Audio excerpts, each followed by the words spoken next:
If you're using the individual funds in the TSP, why are you using them? If you're using the L funds, why are you using them as well? If a friend of yours at work asks you this question, why are you invested the way that you are? Can you answer them? And if you can't, do you think you should be able to? That's what we're going to talk about next.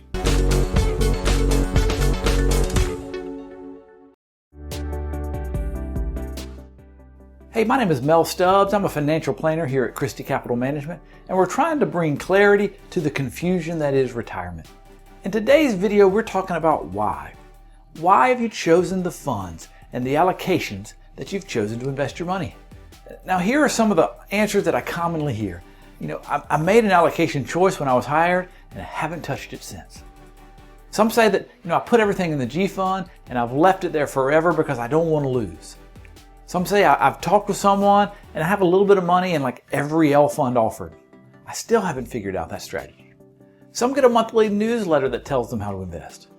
Well, here's the correct answer. The correct answer to why are you invested in the way that you are is that my money is in a portfolio that was specifically designed to help me reach my goals. And since everyone has different goals, everyone's portfolio may be different. A lot of people focus on returns and returns alone. What did you earn last year? Oh, I earned more than you. But then a couple of years later, when the stock market goes down, someone else might say, oh, I lost a lot more money than you did. A better way to look at it is to first determine what are your goals. Most people that we talk to don't walk in and say, here is my list of goals. A lot of times it's through our discussion that we take prospects through that we have to help pull out what people's goals actually are. This is called goal clarification. Some people's goals may be to not ever be a burden on their loved ones. Some may have a goal of living a certain standard of living. Some have a goal of getting a certain vacation home in a unique location. So you want to make sure that your investments are set up to best help you meet your goals. Now, depending on your pensions and your Social Security and the amount of your investments that you have, the exact portfolio will be set up different. For some people, they use fixed indexed annuities, and they can be a good piece to provide a foundation for your portfolio. This is a conservative option that can't go down based on stock market performance. These funds are not in the stock market. They are guaranteed by the insurance company to not go down in value as the stock market goes down. This makes it somewhat similar to the G fund that you can't go down in value. But what's great about fixed indexed annuities is that depending on the allocation setup you do, you get to take part in some of the growth of the stock market. Now, I don't want to get too technical here in this video, but there are certain indexes that you can be in, for instance, where you can get all the growth of the index over 4%, let's say. That means if the index goes up 10%, you would receive 6%. This gives you the ability to take part in some of the stock market growth.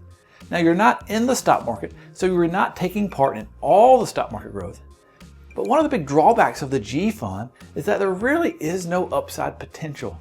You know what you're going to earn. Here are the historical returns for the G fund. It's usually something less than 2%.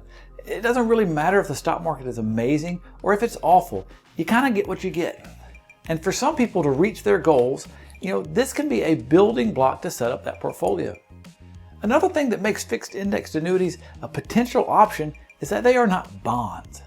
Most people in the TSP right now that want to be conservative, they have to go to either the G fund or the F fund. Now, if you look here are the 10-year averages straight off the tsp.gov website. You'll see that with the G fund, your 10-year average is 1.95%. And the F fund average is around 2%. But if you look at the returns in the F fund more recently, in 2021, the actual number was minus 1.46%.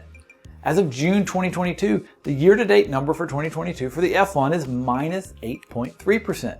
Now, as the G fund, in 2021, it was positive 1.38%. And the year-to-date number was 0.86, also positive. Now, remember, the G fund can't be negative. At least for the last year and a half or so, bonds have not been doing that well. So fixed indexed annuities give you a conservative option that can't return a negative year, and the earnings are not tied to bonds. For some people to reach their goal, a good foundational piece of conservative money is needed. A fixed indexed annuity may be that piece that you need. So as a quick review, why would someone use a fixed indexed annuity in their portfolio? Well, because if using a fixed indexed annuity as a conservative piece of your money helps you reach your goals. If you determine that you need some conservative money in your portfolio, but you realize that the G fund has some drawbacks, and that it really isn't a whole lot of growth potential, you get what you get. It doesn't fluctuate much, not a whole lot of upside potential. But then you don't really want to use the F fund because so far this year, it's down over 8%, and you don't want your conservative money to be able to lose. If that sounds like you, then a fixed indexed annuity may be an option you want to look at. This is definitely an option that you don't have available to you inside of the TSP. If you look in the TSP for the aggressive options, how have you chosen to invest the aggressive portion inside the TSP? Why did you pick the C fund over the I fund? Why did you pick the S fund over the other two? How did you come up with your reasoning? Well, I found over the years that when someone understands why they are in the portfolio that they're in, it helps them stay the course during bad times. When times are good, everybody's TSP account is going up. No one really needs to know why they're invested the way that they are. Everyone's a winner. But now in 2022, the stock market is not behaving like it has the last few years. As of June 2022, the C fund is down 14%, the S fund is down 22%, and the I fund is down 12%. We just recently did a video on the different risks that are affecting your retirement, and depending on the goals that you have, the funds that you have will need to grow at a certain rate of return. But to achieve a reasonable rate of return, usually some of the money has to be in the stock market. Having a portion of your money in the stock market over time has returned the better returns. But remember, over time, not always in the short term, but over time. Having money in the stock market helps you overcome the risk that you live so long that you run out of money. It helps you overcome the risk that inflation takes over and everything costs more. You will need to earn money to be able to pay for stuff in the future because of inflation. So let's try this answer on for size. So why is your portfolio invested the way that it is? Well, I have a certain amount of money that's aggressive money that I need to be aggressive because I need to earn enough return to make sure I have enough money for the long-term goals and my long-term spending. But I also need to have enough conservative money for my short-term spending needs. If I need to pay for something in the short term, I want to do it through my conservative money. Now, the exact percentages of how much should be conservative or how much should be aggressive, or really how much should be in a fixed indexed annuity, those will be different for everybody. But I think everybody needs to know what their goals are. They need to determine how their portfolio should be set up to best achieve those goals. A portfolio should be set up to do well when times are good to help you reach your goals. And the portfolio should be set up to even during the bad times and the stock market's going down, you still can fund all of your short-term spending. If this video has helped you realize that you haven't done this level of planning, maybe you just kind of randomly pick funds, and I bet over the last 10 years it's probably done pretty well because the stock market has done pretty well. But if you want to take a closer look at what are my long-term goals? Do I have enough money to accomplish these goals?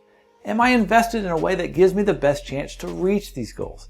Taking more risk than necessary is not necessarily a good thing. There's a risk-reward evaluation that needs to be made.